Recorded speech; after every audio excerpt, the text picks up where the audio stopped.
foundational parenting principles. We are dealing in the acronym, and the first letter is the letter P. P is for prototype. United we stand, but divided we fall. If there's one thing I can tell you in marriage, is that unity is everything. You know, in the beginning, God said that it's not good for a man to be alone, therefore he'll make a helper suitable to him. That's Genesis 2:18. But Genesis 2:24, when he says that the husband and the wife will unite and they will become one flesh. That unity says that from the start, parents need to actually stand together and be on the same page and be one unit. Why? Because boy, those children get in between and they just want to split their parents up. Because daddy's got a favorite, mommy's got a favorite, and that's the very thing where the devil gets his day. But no, not today, devil. Because we want to work according to God's blueprint, His word, that says, therefore the parents will be united as a unity. There's unity in parenthood. Okay, so that's now again, listen to the statement. United we stand, divided we fall. That's your choice. So what is the biggest thing that will influence you in terms of how you raise your children? I want to help you understand is your parenting style. We know that there are 4 behavioral types. And your parenting style is connected to your 4 behavioral types. So to make it easy, it normally is explained as driver, influencer, supporter, or compliant. Also in the market, the names are choleric, sanguine, phlegmatic, and melancholic. Now if you don't know who you are, please go and just Google Tony Robbins and Google behavioral type and do the free assessment that at least you'll know whether you are a driver, influencer, supporter, or compliant. But here's the truth. Now I'm going to speak into how this will influence your parenting. If you happen to be a driver, do you know what your problem is? Your parenting style is always controlling. You love to be in control, so you want to control your parent, your children. But that's good and that's bad. So you're going to learn just now what the effect will be on your children.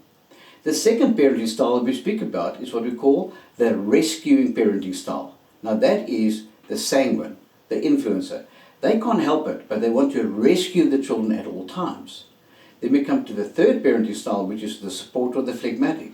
They have what we call fearful parenting.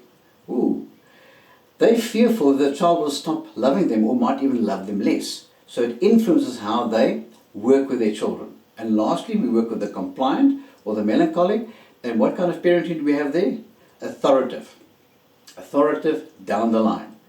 Now, let's repeat those 4 styles. You're talking controlling, rescuing, fearful, and authoritative.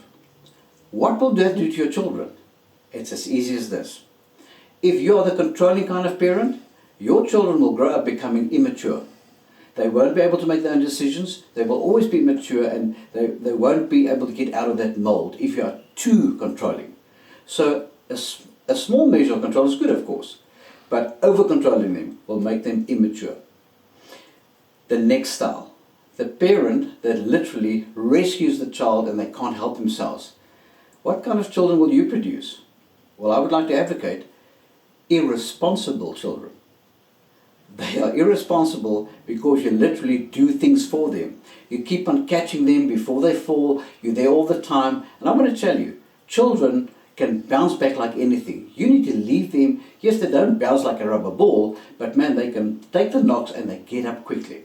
So a rescuing parenting style is not the solution, because what it will do for you, it will make them irresponsible. Then we get to the next parenting style, which is the supporter or the phlegmatic. What do? The fearful parenting. That will cause children who are insecure. They go insecure for life. They don't say yes, they don't say no. In fact, it falls right into who you normally are, because you tend to procrastinate. So those children will be insecure and will then keep on not being sure of themselves. In fact, they will have self-esteem issues going on later on in life. Lastly, we're dealing with the authoritative parent, the one that says, I've got this under control, and they've got all authority. What happens to your children? You produce irate children, or in another word, angry children. When you see that child that just takes a toy and they want to just take it and force it into a hole, maybe you have got an authoritative parenting style, and that is a problem. Well, now I know what's going up in your mind. Oh my gosh, whether you are talking about controlling or rescuing or fearful or authoritative, it all seems to be negative. And all the effects happen to be negative as well. Why? Immature, irresponsible, insecure, and irate or angry. So what then is the correct parenting style? Authoritative, firm but fair. That's God's way of parents doing the right thing. So we'd like to advocate from today, please learn about these parenting styles and say you want to be authoritative doing it God's way. So where did it all begin? It started with your unity. Husband and wife coming together and becoming one flesh. But I want to see, you can see one thing. With my hands like this, you cannot get in between. Because don't allow those kids to slip in between.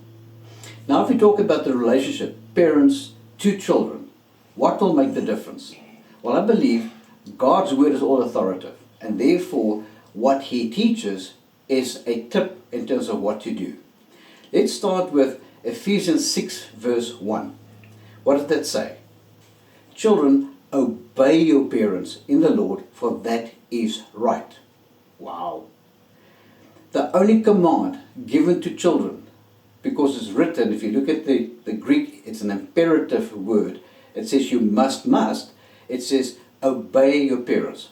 It's only one command of what children need to do. Nothing else. One thing. So will you spend some time in helping your children understand we are not going to talk a first, a second, and a third time.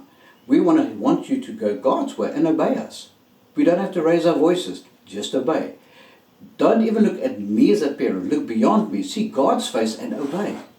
So that's Ephesians 6 verse 1. Children, obey your parents. But then what as they grow up and they're not in your home anymore and they're too old for you to actually tell them what to do and they need to obey you? Well, that goes to the next stage. Ephesians 6 verse 2. It says, honor your father and mother, for that is the first command with a promise, so that it may go well with you and you will live long in the land. You want to live a long life? Honor your father and mother. Now, what is a practical way of helping people understand how to honor? Well, honor is this. When the father speaks, and if you as a child don't agree, honor means to say, I see your point of view, Dad. Very interesting. Let me think about that. You don't outrightly come and say, you are talking nonsense. That doesn't work. Because honoring means you always will listen to what your father said, try and see it through their filter and say, how must I now deduct that and put it into my life?